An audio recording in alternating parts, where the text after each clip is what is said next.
বেতন দিবেন হচ্ছে সবচেয়ে খারাপ, কিন্তু পড়াশোনা আপনি প্রত্যাশা করবেন ইন্টারন্যাশনাল মানের। এই অন্তর্বর্তীকালীন সরকারের শিক্ষা উপদেষ্টা হয়েছে প্রমোশন বান্ধব সরকার, কিন্তু সবসময় ছোট মান নিয়ে মাসের 10 দিন চলতে হয় শিক্ষকদেরকে।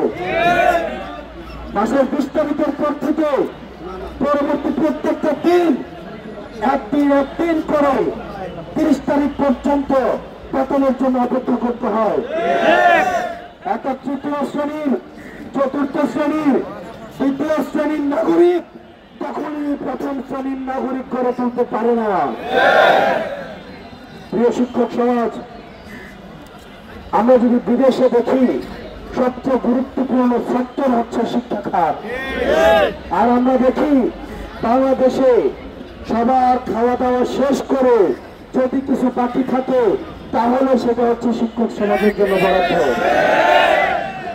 আপনি শিক্ষকের জন্য গ্রামের ভাষায় কথা বলে তেল ছাড়া মাছটা হইতে হবে একদম। কি আমাদের তেল দিবেন না, কিন্তু মাছ ভাজা লাগবে। শিক্ষকের বেতন দিবেন না, কিন্তু করা হইতে হবে ইন্টারন্যাশনাল মানের। বেতন দিবেন হচ্ছে সবচেয়ে খারাপ, কিন্তু পড়াশোনা আপনি প্রত্যাশা করবেন ইন্টারন্যাশনাল মানের।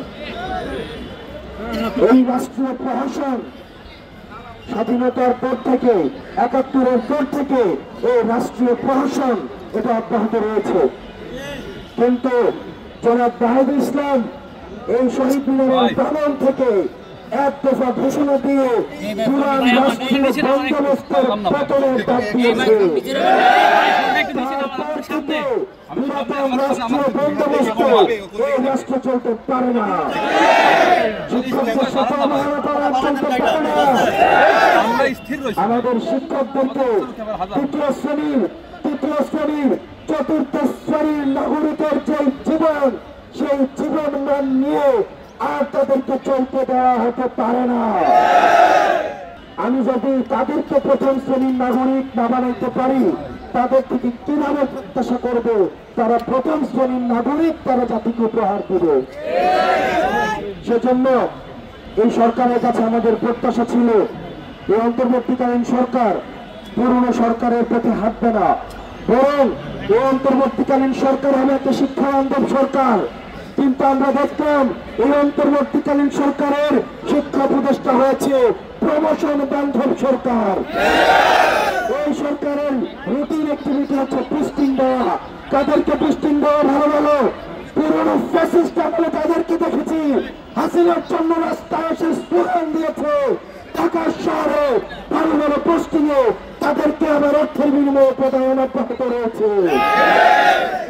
এই অন্তর্বর্তীকালীন সরকারের কাছে আহ্বান জানাবো, আপনি যে মন্ত্রণালয়ে যে বাদাম খান প্রত্যেক দিন, যে ফল ফ্রুট খান প্রত্যেক দিন, সেই বেতনটাও তারা ভাড়া হিসাবে চায় নাই।